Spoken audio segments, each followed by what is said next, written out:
শুধু দর্শক আমরা দেখতে পাচ্ছি একজন প্রতিবন্ধী শিশু নিয়ে, আপনার সন্তান জন্মের থেকে প্রতিবন্ধী, এটার আপনি মানে প্রতিবন্ধী যে ভাতা হয় এগুলো আপনি চিকিৎসার জন্য এগুলো ওটা কি করবেন? এগুলো আমরা সাংবাদিক প্রচার করি, আমরা সরকারের কাছে পাঠাই যাতে সরকার রাষ্ট্র দরকার নাই, এ প্রচার আপনার দরকার নাই।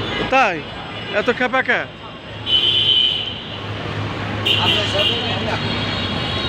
শুধু দর্শক আমরা দেখতে পাচ্ছি এই প্রতিবন্ধী সন্তানকে নিয়ে এই বাবা এইভাবে ঘুরছে, কিন্তু সে আসলে প্রচার বিমুখ।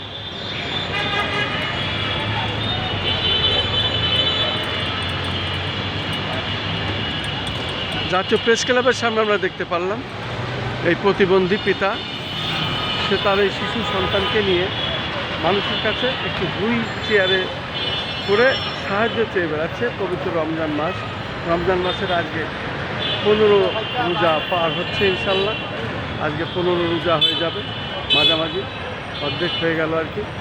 সে তার প্রতিবন্ধী সন্তানের জন্য মানুষের কাছে সাহায্যের হাত বাড়িয়েছে, সেটাই আমি ধারণ করলাম এবং দেখালাম জাতীয় প্রেস ক্লাবের সামনে থেকে।